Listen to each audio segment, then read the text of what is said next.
देखो, असली बात यह है, समय चोरी नहीं होता, तुम उसे बेच देते हो। 2025 के 10 महीने निकल गए। ये कोई फैक्ट नहीं, ये एक चेतावनी है। हर बार जब तुम बहाना बनाते हो, हर बार जब तुम कल कर लूँगा बोल देते हो, तुमने उसी कल की सुबह को टुकड़ों में बेचना शुरू कर दिया है। और ये सुबह किसी भी पैसे से ज़्यादा कीमती है। समझना है तो इतना समझो, तुम एक सीधी एक तरफी टिकट लिए हुए हो, वापसी नहीं।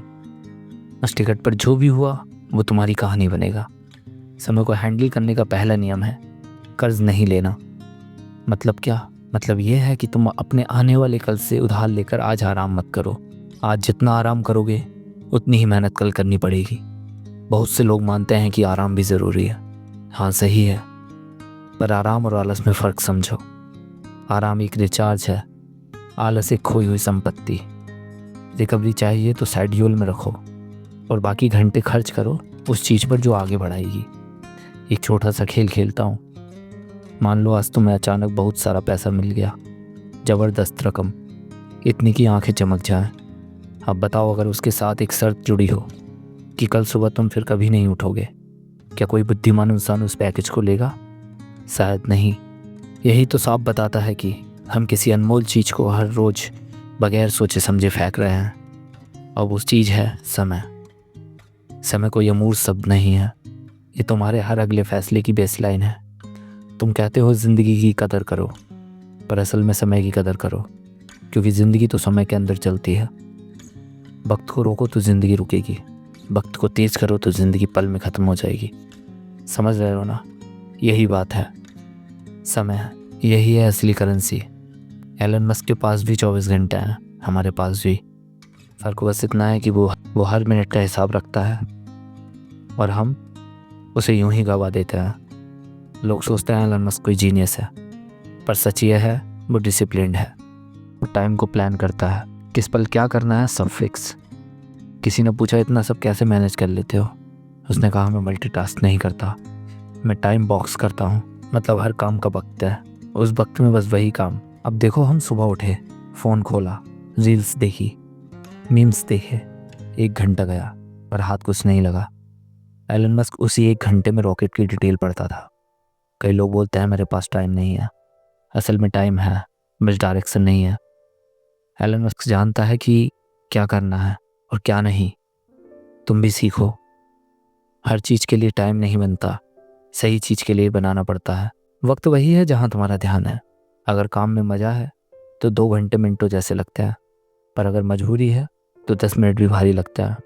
इसलिए वो काम चुनो जहाँ दिल लगे, वहाँ वक्त इन्वेस्ट होता है, वेस्ट नहीं। मस्क ने कहा था अगर कोई चीज़ बहुत ज़रूरी है तो करो, चाहे चांसेस 10% ही क्यों ना हो। वो वक्त को इन्वेस्टमेंट मानता है, गैम्बलिंग नहीं। रोज़ थोड़ा थोड़ा सही चीज़ में लगाओ तो साल भर में ज़िंदगी बदल जाती है। सोचो, अगर रोज़ सिर्फ 2 घंटे किसी स्किल पर लगाओ, 1 साल में 700 घंटे हो जाते हैं। इतना वक्त एक चीज़ पर लगाओ तो एक्सपर्ट बन जाओगे। एलन मस्क ने भी रॉकेट साइंस ऐसे ही सीखी, किसी कॉलेज से नहीं, खुद पढ़कर, खुद पूछकर। और हम 3 घंटे सीरीज़ देखने में निकाल देते हैं। वो 3 घंटे अगर अपने फ्यूचर पर लगाओ तो 6 मंथ्स में दुनिया पलट सकती है। याद रखो, जो वक्त का सम्मान नहीं करता, वक्त उसका नहीं करता। एलन मस्क टाइम को कंट्रोल करता है और हम टाइम के गुलाम बन जाते हैं। इसलिए आज से बस एक काम करो, सुबह उठो और पूछो अगर आज मेरा आखिरी दिन होता तो क्या करता। वही सबसे पहले करो, क्योंकि वक्त चला गया तो लौटता नहीं, और जब वक्त पलटता है तो सिखाता भी है और रुलाता भी। तुम्हें शायद लगे कि ये सब बातें किताबों की बातें हैं, पर असल ज़िंदगी के उदाहरण और भी ज़्यादा सटीक होते हैं। किसी जूते बनाने वाले कारीगर की बात लो, वो रोज़ एक जोड़ी पर थोड़ा और सुधार करता है, उसके हाथ का मालिकाना हुनर बढ़ता जाता है। 1 साल बाद वही कारीगर जिन जूतों को पहले औसत बनाता था, अब प्रीमियम रेट पर बेचता है। ये पैसा नहीं, समय की दरअसल कदर है। हर चीज़ के छोटे छोटे अभ्यास ने उसे बेहतर बनाया। वही बात किसी कंटेंट क्रिएटर पर भी लागू होती है। जो रोज़ 30 मिनट स्किल बिल्डिंग में लगाएगा, 6 महीने में उसका कंटेंट और रेंज अलग होगा। वही जो सिर्फ ट्रेंड्स पर स्क्रॉल करेगा, वो हमेशा पीछे रहेगा। अगली बात, अपनी ऊर्जा का नक्शा बनाओ। तुम्हारी सुबह की ऊर्जा और शाम की ऊर्जा अलग होती है। इसे पहचानना और उसी हिसाब से काम रखना असली चतुराई है। कठिन काम तभी करो जब दिमाग फ्रेश हो। कलर कोड करके लिख लो, सुबह 7 से 10 हाई एंड काम, दोपहर 1 से 3 कॉमन वर्क, शाम 8 से 9 रिव्यू रिफ्लेक्ट। पर एक रोड मैप बनाना चाहिए। जब तुम जानते हो कि किस टाइम क्या करोगे, तुम ना चाहते हुए भी डिस्ट्रैक्शन से बचते हो। और डिस्ट्रैक्शंस को कम करने के लिए एक सरल नियम रखो। 3 rule: notification of, timer on और रिजर्व विंडो सेट। एक नया आइडिया सुनो, समय का टैक्स। हर दिन से 5% काट लो और उसे सीखने में डाल दो। मान लो तुम्हारे पास 16 घंटे प्रोडक्टिव टाइम है, उसका 5% बराबर 48 मिनट। हर दिन 48 मिनट किसी नई स्किल पर लगाने का इरादा रखो। 2 महीनों में ये 48 मिनट तुम्हारे पास बहुत बड़ी चीज़ें दे सकता है। टैक्स नहीं लगेगा, बल्कि तुम उसको रिटर्न में बदल दोगे। कभी कभी लोग बड़ी बात सोचते हैं, पर छोटे स्टेप्स ही काम बनाते हैं। और हाँ, सोचो कि तुम्हारा ध्यान कितना कीमती है। ध्यान एक क्रिप्टो की तरह है, जितना वैल्यू तुम घटाते या बढ़ाते हो। अगर तुम 10 बार में एक ही काम पर वापस आ रहे हो, तुम्हारी प्रोडक्टिविटी घट रही है। इसलिए डीप वर्क के लिए डेडिकेटेड ब्लॉक्स रखो। किसी भी कीमत पर बीच में इंटरप्ट ना होने दो। तुम्हारे पास जितनी अनइंटरप्टेड मिनट्स होंगी, उतना तुम्हारा आउटपुट बढ़ेगा। इसको प्रैक्टिकल बनाओ। 2 घंटे का डेडिकेटेड ब्लॉक लो और बताओ कि इन 2 घंटों में कहीं भी कोई इंटरप्शन नहीं आएगा। Phone silent, mail auto respond mode. घर वालों को बता दिया। जब तुम ऐसा करोगे, तुम्हें हैरानी होगी कि तुमने पहले कितनी चीज़ें सुपरफिशियल तरीके से की हैं। बहुत लोग कहते हैं कि उनके पास टाइम नहीं है, ये बहाना है। असल में समस्या यह है कि उनके पास प्रायोरिटी नहीं है। तुम प्रायोरिटी सेट करो। 2 चीज़ों पर ध्यान दो।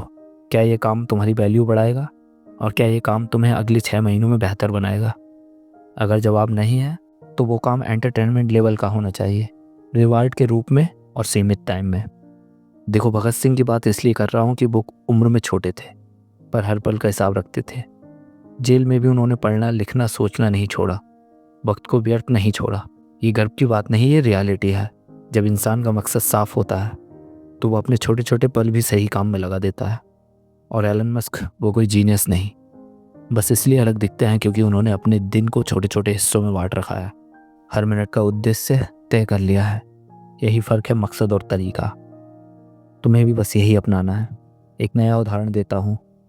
मान लो तुम चाय की दुकान चलाते हो। दिन भर ऑर्डर्स में लगे रहने के बाद भी अगर तुम हर शाम 30 मिनट उस बिजनेस के लिए पढ़ो, कोस्टिंग, लोकल मार्केटिंग, छोटे एक्सपेरिमेंट्स, 6 महीने में तुम अपनी दुकान की इनकम दोगुनी कर सकते हो। पर वही जो पूरा दिन फ़ोन पर मीम्स देखते हैं, उनके पास वही दुकान रहेगी, पर ग्रोथ नहीं होगी। छोटे निवेश समय में ही बड़े बदलाव लाते हैं। थोड़ा सवाल उत्तर जैसा करूं। कई लोग पूछते हैं, अगर मैं मज़ा नहीं लूँगा तो ज़िंदगी बोरिंग हो जाएगी।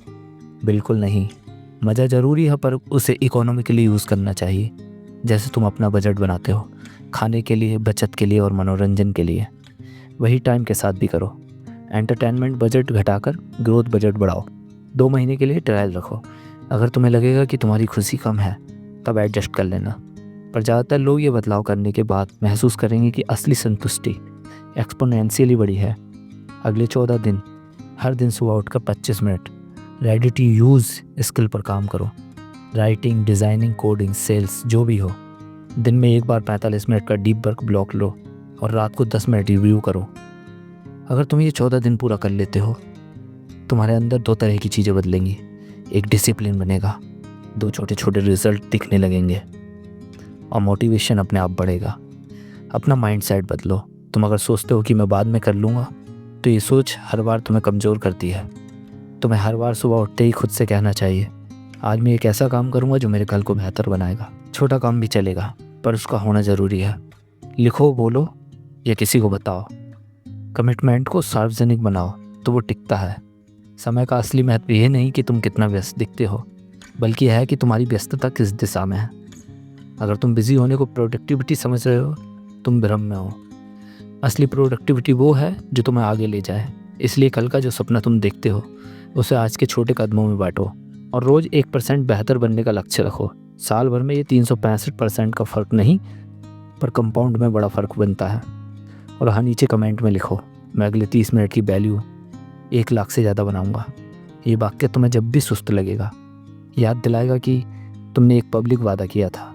लिखो, क्योंकि लिखना इरादा ठोस करता है। अब उठो, अपने फ़ोन को 25 मिनट के लिए दूर रखो और उस समय में एक छोटा सा प्लान बना लो।